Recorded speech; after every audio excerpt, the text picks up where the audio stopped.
Hey YouTube, just doing a quick review on the Bushnell TRS-25.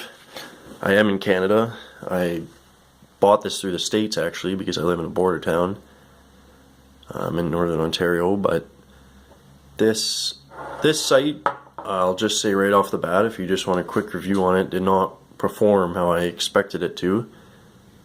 It, at the start, it performed well. It did do what I expected it to. It was plenty bright enough. It held zero. I did use it, just a quick side note.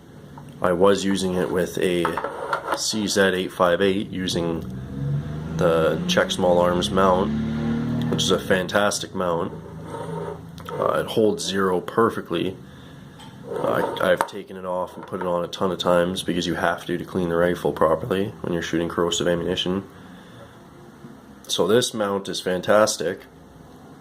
I paid more for the mount than I did for the red dot, but when I mounted this, the first thing I noticed is I had to max out almost my elevation down, I think in the downward direction, in order to actually get on target. And I'll try and show you right now. Maybe.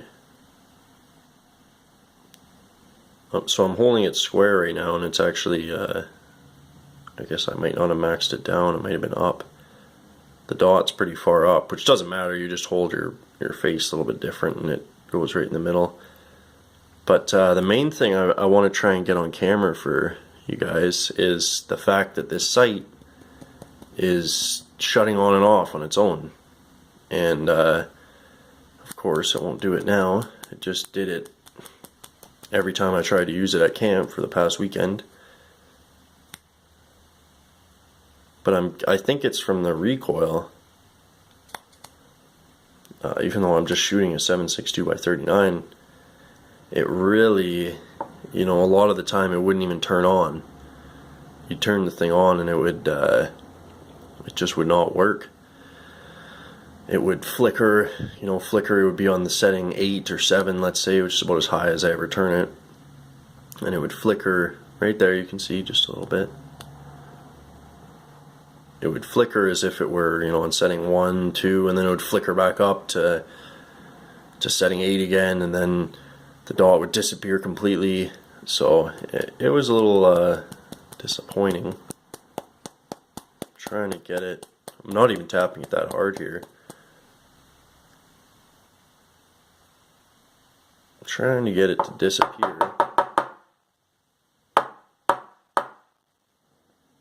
Like, I don't expect the sight to be, military grade, like an aim point, but I do expect it not to do what it's been doing. And I haven't even beat it up. I mean, I use my guns. I don't just bring them to the range and fire a couple rounds through them here and there. I use them pretty hard, and the VZ58's been carried a lot at camp. And there you go, I think it just did it. Yep. So you can see right there, I just tapped it and it jumped up both 3 or 4 brightness levels. So that's what's been happening to me. I won't bore you with trying to do it anymore, but and the flickering is bad, man. It just keeps flickering. Like, it's like a strobe light sometimes. So it's pretty much useless in the configuration it's in.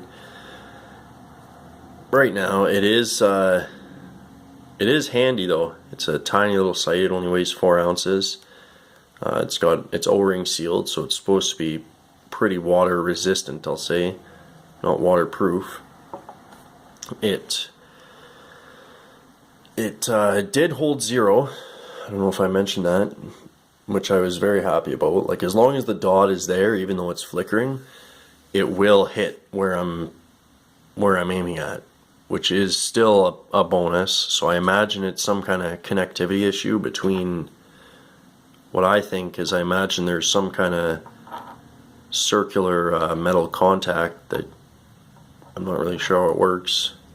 that goes into this, like into the actual LED emitter, and I think there must be something loose there that's tapping, or a wire that's not soldered properly. Something got damaged, and I actually just got off the phone with Bushnell, and they told me to send it in, and they'll take a look at it, and hopefully it gets replaced, because I don't think it can be fixed the way it is now. But we'll see what they do. I'll post another update once I get a new one or get a fixed one, and I'll definitely be putting some rounds downrange once I get it back. And they were really nice on the phone though. They weren't rude at all. He asked me what the problem was. I told him. He told me to send it in. On their site it says you have to pay, like, give him $10 for shipping back, and he told me not to worry about it. So no complaints there. They're trying. I probably won't cheap out on optics ever again. It's just not worth it. You buy something like this, you'll have to buy it once every couple of years if it breaks, versus just buying an aim point in the first place. Probably would have been the better mood, but I'm not better mood, better choice. So it's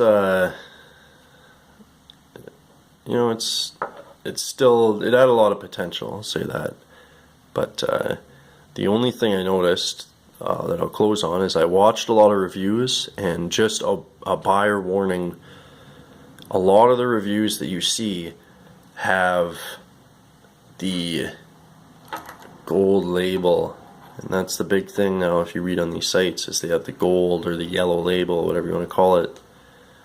This is the white one, which means that it was produced in a different factory in China or something like that, or I don't know, they had the apprentices working on them, or whatever it was that caused the white label to not be as good. They just cut back on the quality, which is a bit of a disappointment.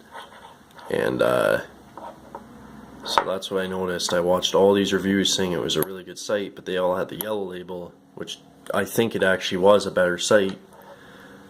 But this one is not the greatest. So I'll definitely be posting an update, and yeah, we'll see where it goes from here. Thanks for watching, and I recommend, if you want a red dot bad enough, that you buy something that's maybe a little more tested. I know AK Operators Union, I don't really watch them, but I watched a couple of videos on their Holo Sun and their primary arms red dots, and they do seem like they're a better option than the Bushnell, at least at this time. So we'll see where it goes, and yeah, have fun shooting, guys. Thanks for watching.